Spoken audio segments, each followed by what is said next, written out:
खुलुमबाय। गोजोन फुंबिलिनि गासैबो बड'लेण्ड बुब्लिनि अनसायगिरिफोरखौ बरायग्रोबाय। दिनै 26 जुलाइ सनिबारनि फानजामुथिखौ फरायथिनो लादों आं भाग्यश्री बसुमतारिया। फानजामुथिनि गिबियाव दं मेष राशि। नोंथाङा गोसो गैयाब्लाबो गोजान लामा दावबायनांगोन। देहाखौ जोबोद मेंखांनाय मोनगोन। बृष राशि। गुबुननिफ्राय लानाय दाहारफोरखौ नोंथाङा सुख'नानै लानो हागोन। गोसोखौ रेजें आरो गोजोन मोनगोन। मिथुन राशि। हरखाबै नोंथाङा गेदेर खैफोदजों मोगा-मोगि जानो हागौ। सांग्राङै सोलियोब्ला गाहाम। कर्कट राशि।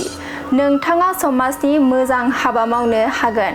ओनसोलाव मुं गोसारगोन। मोजां सान। सिंह राशि। गावनि थांखि होसोनायाव नखरनि मानसियानो हेंथा महरै गसंथेगोन। गोसोआव जोबोद दुखु मोननांगोन। कन्या राशि। बेफार फालांगि खालामोब्ला मुलाम्फा जागोन। रांखान्थि बिथिङाव जौगागोन। आयगोनां सान। तुला राशि।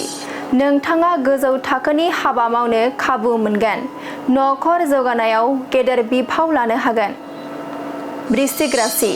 नोंथाङा जेखि हाबा मावा मानो जेंना नुजाथिगोन। असान्थिजोंनो साना बारलांगोन। धनु राशि। हरखाबै नोंथांनि देहायाव बेराम आजार जाखांनो हागौ। देहाखौ जोबोद खस्थ' मोननांगोन। मकर राशि। गोबावनिफ्रायनो हास्थायनानै थानाय मिजिंआ जाफुंगोन। गोसोखौ जोबोद रंजाखांनाय मोनगोन। कुम्भ राशि।